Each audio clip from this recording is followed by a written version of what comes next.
Good morning, everybody. Welcome. Jim Knox here, chairing the judging panel this year, and we're very happy to be able to give you the shortlist, which you'll get in printed form in just a second, if I can find my glasses. Then, what I propose we do is to talk, each of us very briefly, about one of the books, in no particular order. The books won't be in order, the judges won't be in a significant order. There are 6 books, of course, so we'll each take one, and I'll take an extra one since it's sort of my responsibility to do that, I think. And then we'll answer any questions that you may have. What I'd say in introducing the shortlist is that we feel collectively that it's a really strong list. We had quite a tough time because it was such a good long list. But we've got a list that we're really proud of. And it was a tough time without blood, I think it's fair to say. The odd tear, but that's what happens I mean, not tears against each other, but tears because we had to say goodbye to some good books, which always happens in these processes. But it's a list we're very happy with. And I can also say that we don't know who's going to win. Yeah.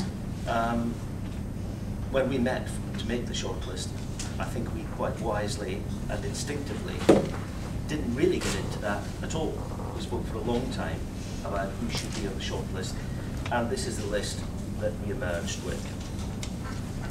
In alphabetical order of author: A.S. Byatt, The Children's Book; J.M. Coetzee, Summertime; Adam Folds, The Quickening Maze; Hilary Mantel, Wolf Hall; Simon Moore, The Glass Room; and Sarah Waters, The Little Stranger.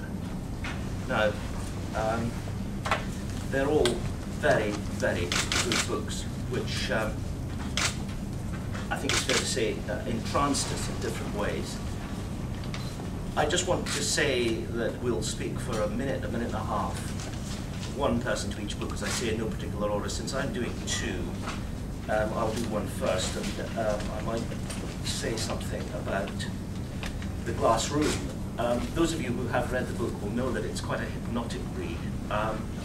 It's got a sweeping confidence and scope. It takes us back to the troubled history of Czechoslovakia in the 30s. It sets up a wonderful conceit of a beautiful room, a model of the new design of perfection in style and form, which becomes a counterpoint to the collapse of the civilization around it, which finds itself torn apart.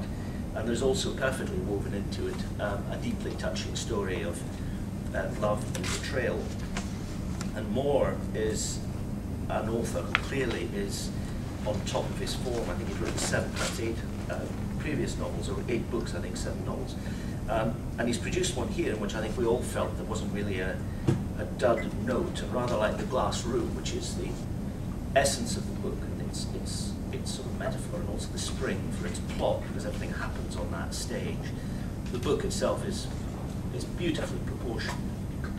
It was a book that came very early in the list. It was published in January. So we all read it very, very early on.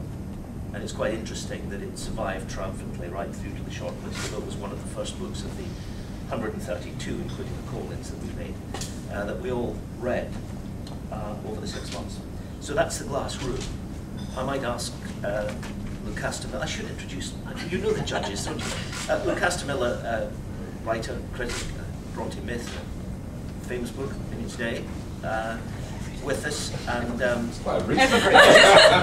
2001, anyway, whatever it is. Still as vibrant today as ever. Formidable critic.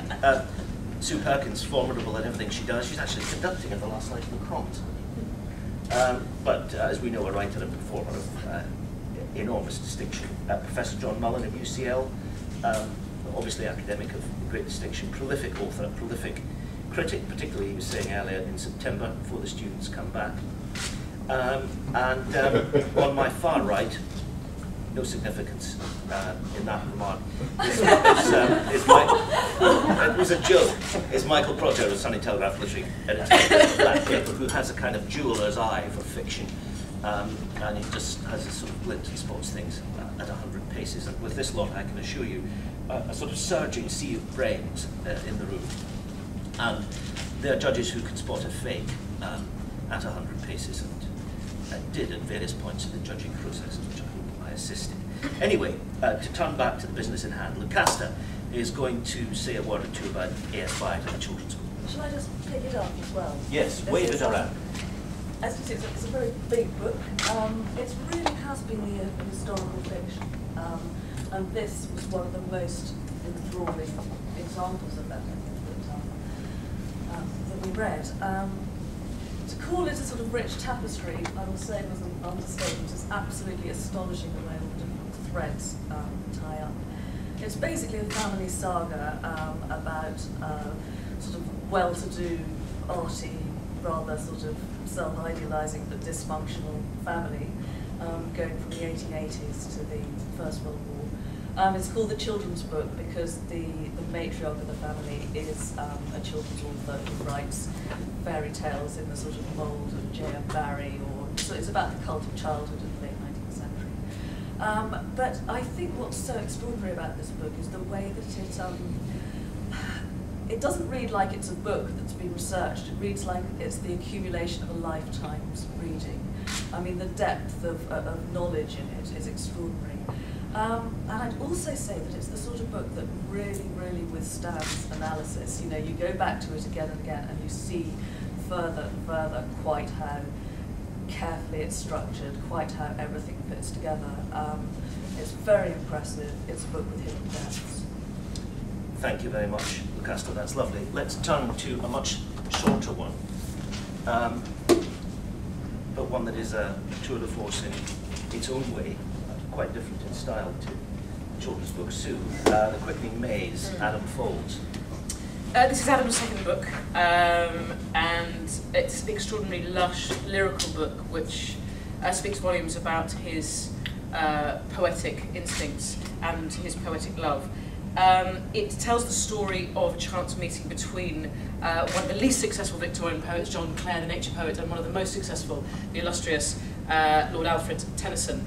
They don't meet in the sort of hallowed dining halls of Victorian London. Instead, they meet at the High Beach private asylum, where Alfred, brother Septimus, is enjoying a stay.